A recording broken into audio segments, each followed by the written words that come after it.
सभी को जय मां सरस्वती।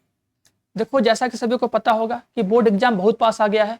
अब हमें इस चीज पे ध्यान देना है कि सर अब हम कैसे तैयारी करें कि मेरा मैथ में 100 में 100 आए। क्योंकि देखो होता यही है कि बहुत सारे ऐसे बच्चे होते हैं जो पढ़ने में बहुत ब्रिलियंट होते हैं, बहुत अच्छा करते हैं, हर सवाल का जवाब देते हैं, लेकिन वो एग्जाम में चीज़ों को अच्छे से लिख नहीं पाते हैं, समझा नहीं पाते हैं कि उन्हें मैथ में 100 में 100 मिले, जिससे उनका नंबर कट जाता है ना। घर वाले उम्मीद लगाए रहते हैं कि यार मेरा बच्चा बहुत अच्छा करता है, बहुत अच्छा पढ़ता है, दिन रात पढ़ता है, बहुत मेहनत करता है, उसका बहुत अच्छा नंबर आएगा, है ना, टॉपर बनेगा, फोटो आएगा पेपर में, उसका लोग इंटरव्यू लेंगे, वीडियो में आएगा, यूट्यूब पे आएगा, तो थोड़ा मान सम्मान होगा। वो उम्मीद लगा के बैठे हुए हैं। और जो बच्चा बिल्कुल भी नहीं पढ़ रहा है अभी, तो कम से कम पढ़ना शुरू करो यार, है ना। उम्मीद है घर वालों को तुमसे। और अगर मतलब ये कहेंगे अभी भी शुरू करोगे तो आराम से सिलेबस कंप्लीट कर लोगे और बहुत बढ़िया नंबर लेकर आओगे, है ना। तो डरना बिल्कुल भी नहीं है, क्योंकि बहुत सारे ऐसे बच्चे हैं जो पढ़ तो सब कुछ लिए हैं बट फिर भी डर लग रहा है, सर जी चीज़ें भूल जा रहे हैं। तो भूलना बिल्कुल भी नहीं है ना। और जो बच्चे कुछ नहीं पढ़े उनके लिए भी एक ही बात कहेंगे, अभी से शुरू करो तैयारी। अभी से भी हम ऐसे बताएंगे चीज़ों को कि आराम से मैथ में 100 स्कोर कर लोगे, ठीक है। और सबसे एक ही बात कहेंगे, सभी लोग को अपने ऊपर रखना होगा भरोसा, ठीक है। इस भरोसे के बिना कुछ होने वाला नहीं है। यही वो भरोसा है जो तुम्हें तुम्हारे मंजिल तक लेके जाएगा। अपने ऊपर कभी शक नहीं करना है। हाँ, चीजें भूलते हो, डर लगता है, सबका समाधान होगा, बस हमको करना है मेहनत, ठीक है। बिना मेहनत से कुछ होने वाला नहीं है, ये बात याद रखना, ठीक है। और आज वीडियो में हम यही सब चीज डिस्कस करेंगे। मुश्किल से 3 चीज, केवल 3 चीज है। इन 3 चीज को फॉलो कर लोगे तो आराम से हमारा मैथ में 100 में 100 पक्का हो जाएगा।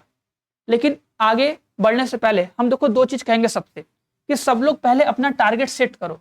जो लोग नए हैं, पुराने हैं, ठीक है, कुछ नहीं पढ़े हैं, कुछ पढ़े हैं, पूरा पढ़ लिए हैं, कम से कम आज अपना एक गोल सेट करो कि भाई हमें मैथ में 100 में 100 लेके आना है और इसके लिए आज से लग जाना है, ठीक है। और ओवरऑल हमें कितना नंबर लेके आना उसका नंबर सेट करो, और सब्जेक्ट वाइज कितना कितना नंबर लेके आना उसको भी सेट कर लो, ठीक है।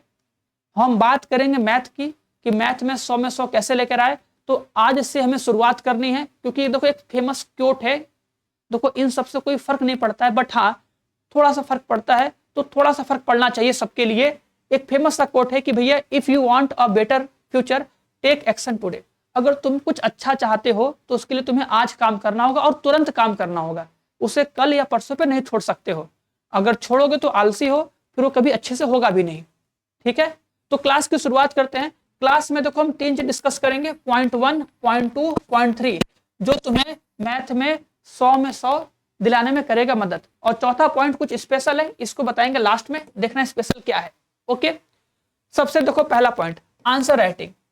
हमें ध्यान देना है अपने आंसर राइटिंग पे, क्योंकि मैथ में हम छोटी छोटी चीजों पे ध्यान नहीं देते हैं, जिससे कि एग्जामिनर नंबर काट लेते हैं। जैसे हम बताए थे कि देखो जो ये एरो का साइन होता है, जिसका मतलब होता है या, ये जिस क्वेश्चन में लगाते हैं उसमें तुम्हें लगाना होगा जब हम किसी इक्वेशन को सॉल्व करते हैं। या अगर तुम कभी स्पीड से सॉल्व करते हो, देखते हो ना बहुत सारे बच्चे जेड बना देते हैं इक्वल टू के साइन को, और बहुत सारे बच्चे चूकी का सिंबल या इसलिए का सिंबल नहीं लगा पाते हैं कि कहां पे हमें चूकी, कहां पे इसलिए हमको लगाना चाहिए। तो इन सब छोटी मोटी चीजों का ध्यान देना होगा, ये मिस्टेक नहीं करना है, ठीक है। ये छोटी छोटी मिस्टेक पे तुम्हें अपना काम करना है और आज से शुरू कर देना है, ठीक है। सेकंड, इसी में सेकंड पॉइंट याद रखना कि जब भी तुम किसी क्वेश्चन को सॉल्व करो ना, उस क्वेश्चन को सॉल्व करते टाइम अगर किसी फॉर्मूले का या किसी थ्योरम का या किसी प्रॉपर्टी का या किसी फॉर्मूले का यूज करते हो, तो उस क्वेश्चन को सॉल्व करते टाइम जहां पे हम यूज करेंगे फॉर्मूले का, उसके साइड में उसको दिखाना होता है, नहीं तो नंबर कटेगा। ये बात याद रखना। अगर साइड में जगह नहीं है तो नीचे लिख के दिखाओ, लेकिन दिखाओ, वरना नंबर कटेगा। और अक्सर देखो बच्चे क्या करते हैं ना, स्टेप बाय स्टेप सॉल्यूशन पर ध्यान नहीं देते हैं। वो सोचते हैं कि यार हम फटाफट सॉल्व करेंगे, जो स्टेप सिंपल होगा उसको छोड़ देंगे और फटाक से आंसर लेके चले आएंगे। तो फटाक से आंसर का नंबर नहीं मिलता है, आंसर मिलता है तुम्हारे step by step detail full solution का नंबर मिलता है, केवल आंसर का नंबर नहीं मिलता है बाबू, ये बात याद रखना। तो कोशिश करो अभी से कि अगर हम किसी क्वेश्चन को सॉल्व करें तो पूरा डिटेल से करें, कम से कम एक बार तो उस क्वेश्चन को डिटेल से करें कि हमें उस क्वेश्चन का फुल सॉल्यूशन पता हो कि हाँ इसमें ये चीजें लिखनी है और ऐसे चीजें लिख के बतानी है। ठीक है, फिर बाद में जब दूसरी बार तीसरी बार प्रैक्टिस करो तो उसे शॉर्ट में कर सकते हो, वो भी केवल रफ कॉपी में। ठीक है, ये हमारा पहला पॉइंट है जो हमें मैथ में 100 में 100 दिलाएगा, अगर ये गलती हम नहीं करेंगे तब। ठीक है, सेकंड पॉइंट की देखो अगर हम बात करें तो सर हमारा सिलेबस, क्योंकि भाई सवाल कब लगाओगे, जब सिलेबस कंप्लीट होगा। और सिलेबस में देखो हम सबसे कहें कि भाई तुम कौन सी बुक से पढ़ते हो किससे नहीं पढ़ते हो उसके लिए परेशान मत हो, बस अपने एनसीईआरटी को पूरा कवर करो। अगर तुम एनसीईआरटी का सारा एक्सरसाइज और एनसीईआरटी का पूरा एग्जाम्पल लगा लोगे ना, प्लस विविध का सवाल लगा लोगे ना, एक भी सवाल ऐसा नहीं होगा जो तुम अपने बोर्ड एग्जाम में ना बना पाओ। बहुत सारे लोग इस बुक से परेशान है, उस बुक से परेशान है, भाई मत परेशान हो।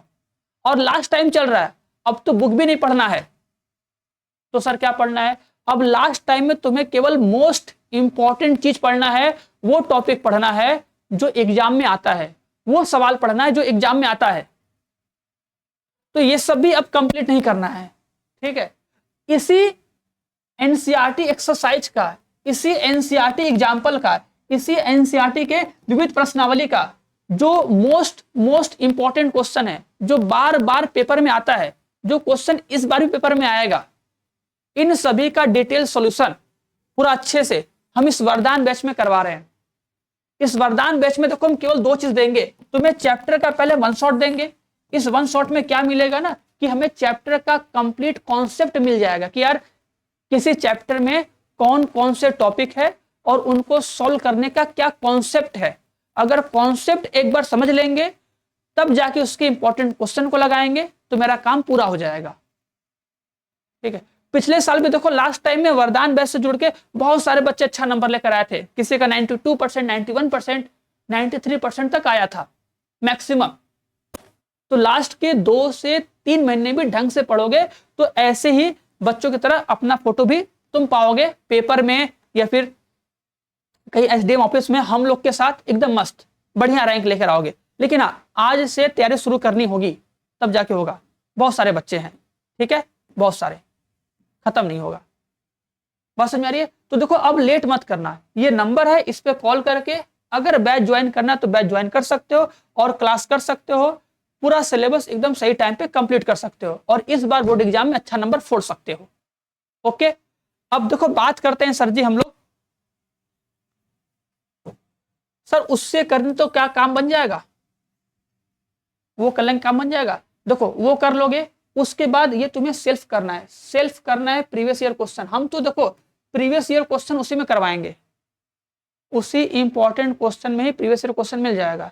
फिर बाद में तुम खुद से लगाओगे प्रीवियस ईयर क्वेश्चन पिछले 5 साल के, क्योंकि मैथ का फिक्स है वही 5 साल 6 साल के सवाल रिपीट करते हैं। 5 साल के अनसॉल्व के सवाल लगाओगे फंस जाएगा, बस उससे बाहर कुछ नहीं जाएगा। ठीक है, और सबसे मोस्ट इंपॉर्टेंट एक्स्ट्रा काम करना होगा, सबको याद करना होगा फॉर्मूला। और ये पूरा फॉर्मूला सेट हर चैप्टर का फॉर्मूला सेट तुम्हें वरदान बैच में मिल जाएगा। चैप्टर नंबर 1 से लेके चैप्टर नंबर 13 तक का जितना सारा फॉर्मूला है, सारा फॉर्मूला इस वरदान बैच में मिलेगा। तो इसको डाउनलोड करके डेली फॉर्मूले को याद करो। और आज का सबसे लास्ट पॉइंट जो हम बताना चाहते थे कि देखो जो 5 नंबर वाली और 8 नंबर वाली लॉन्ग क्वेश्चन की क्लास थी, वो क्लास शुरू हो रही है। वो क्लास होगी शाम को 7 बजे। ये क्लास सब लोग करते रहना, जिससे क्या होगा, हमारा डेली लॉन्ग क्वेश्चन तैयार होगा और ये वही लॉन्ग क्वेश्चन होगा, देखना, जो इस बार बोर्ड एग्जाम में पक्का छपेगा। तो इस क्लास को सब लोग जरूर करना, क्लास छोड़ना मत, ठीक है। और आज कसम खा लो कि सर हमें मैथ में 100 में 100 लाना है और 100 में 100 लाकर आपको दिखाएंगे। एक टारगेट सेट करो और उसके लिए लग जाओ, लग जाओगे, गारंटी है कि आएगा। सोचो कि हमें करके दिखाना है सर के लिए, अपने घर वालों के लिए, ठीक है। तो लेट मत करना, पढ़ाई शुरू कर दो, टाइम बहुत कम बचेगा, मतलब टाइम बहुत कम बचा है। अब कल परसों का इंतजार मत करना, आज से शुरू करो, डेली क्लास करो, सिलेबस कंप्लीट करो, फॉर्मूले को याद करो और बोर्ड एग्जाम इस बार फोड़ दो। फोड़ने के बाद मिलते हैं हम लोग रिजल्ट के बाद। तब तक के लिए सभी को जय मां सरस्वती, और सभी को सबके एग्जाम के लिए बेस्ट ऑफ लक है, ऑल द बेस्ट है। बस अब तैयारी शुरू कर दो। और लास्ट में सभी लोग अपना टारगेट लिख के जाना कि मैथ में कितना लाना चाहते हो।